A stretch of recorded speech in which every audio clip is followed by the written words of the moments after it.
Bonjour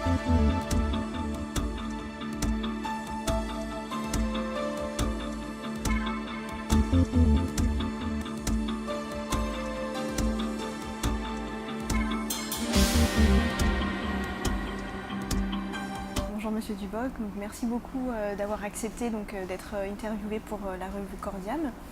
Donc, en fait, ce qui nous intéresse, c'est plus par rapport aux jeunes cardiologues qui ne connaissent pas beaucoup finalement les cardiomyopathies, notamment qui s'intègrent dans les maladies génétiques.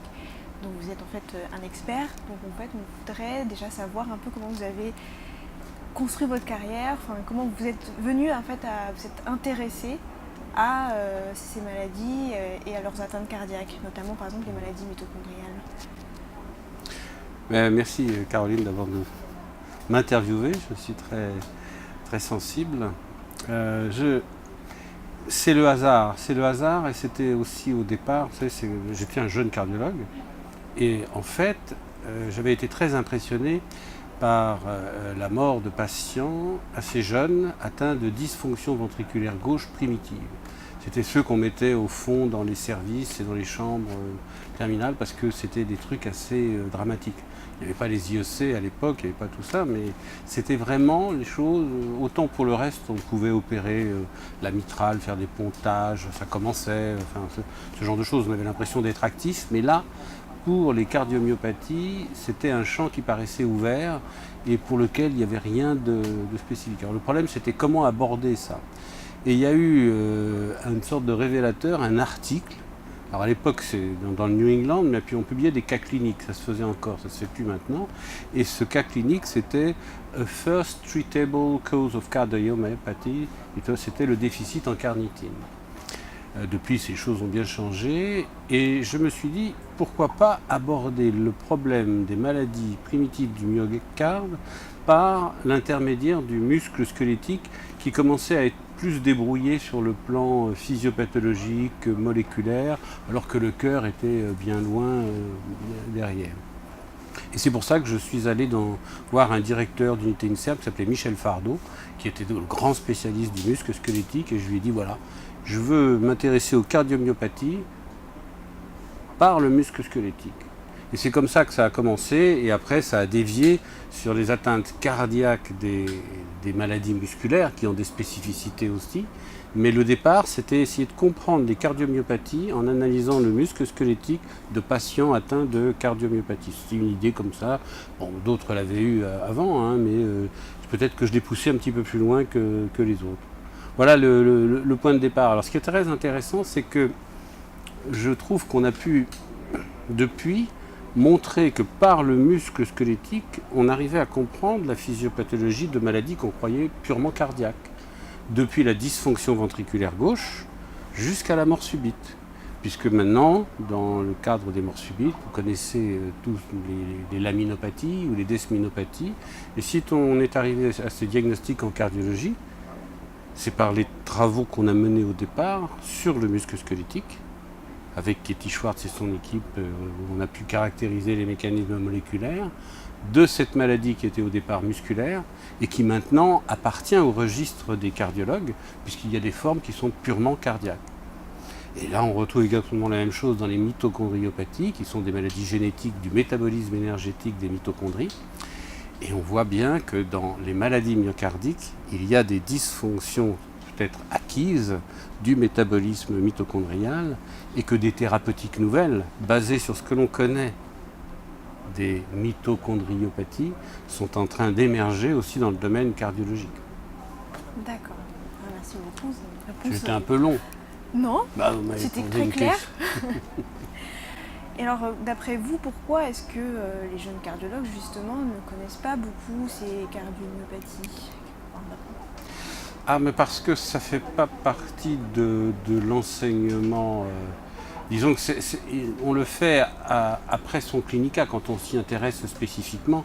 Parce que les jeunes cardiologues en formation, effectivement, ont très peu de choses là-dessus, sauf quand on parle de génétique et de maladies cardiaques. Alors, on parle du Brugada, par exemple, quand vous savez maintenant que dans la maladie de Steinert, qui est une maladie musculaire, le syndrome de Brugada est 40 fois plus fréquent que dans la maladie, que dans la population générale, et que ce syndrome de Brugada, il est lié à des dysfonctions du canal sodique par le même mécanisme moléculaire qui est responsable de la maladie de Steinert. Donc ça ouvre un nouveau champ dans l'expression du Brugada dans la population générale. Donc c'est en train de se faire, hein. Je pense que c'est en train de se faire. Ça va devenir une petite partie de la cardiologie, mais qui va être rattachée à la génétique des maladies myocardiques. Ça se fait de plus en plus, et maintenant les frères Brugada commencent à parler de maladies neuromusculaires avec un syndrome de Brugada. C'est quelque chose. Alors maintenant, je pense que c'est quand même une petite part de la cardiologie, et que il y a plus les coronaires, c'est plus important, l'insuffisance cardiaque, c'est plus important, et puis il y a un soutien logistique considérable des industriels qu'il n'y a pas encore dans le domaine des maladies musculaires, sauf qu'il y a une niche qui a été ouverte avec le développement des molécules dans les maladies orphelines, qui représentent pour les industriels des motivations inespérées, avec une manne financière assez importante, puisqu'il y a un budget non négligeable qui est consacré au développement de ces médicaments, et aussi l'assurance maladie commence à les rembourser assez cher pour des petites quantités d'effets parfois, mais sur ces mécanismes moléculaires un petit peu confidentiels. Très bien. Alors, il est très probable qu'on passe parfois à côté du diagnostic de ces maladies. Est-ce que vous auriez des conseils à nous donner, des choses qui devraient nous faire tilter, que c'est pas juste une cardiopathie hypertrophique ou une insuffisance cardiaque? Alors, tout d'abord, c'est vrai, c'est très important de ne pas passer à côté, mais disons qu'il ne faut pas non plus trop se culpabiliser. C'est important si ça a des conséquences pratiques importantes pour certains patients ou des membres de leur famille. Il faut bien reconnaître, c'est assez rare. Mais quand ça existe, c'est même très important. Je reprends l'exemple des laminopathies. On a analysé, parce qu'on a un registre important de mort subite à Cochin d'arrêt cardiaque récupéré, de façon rétrospective, on a retrouvé dedans 3 cas de laminopathie. Et quand on a su ça, on est allé vers la famille. Et on retrouvait des histoires. Ah oui, j'ai un oncle qui est rentré dans une voiture, une fois on ne sait pas pourquoi, il est mort. On ne sait pas s'il est mort avant, après. Ah puis il y a un cousin qui a fait une mort subite. Et donc on a déclenché des enquêtes familiales. Et là, on a trouvé la mutation sur 2 cols latéraux. Et ces 2 cols latéraux ont eu des défibrillateurs et ont été choqués de façon appropriée. Donc ça, c'est un diagnostic qu'il ne faut pas méconnaître devant une mort subite, parce que ça a des conséquences très importantes pour la famille. Quand est-ce qu'il faut penser à une maladie musculaire?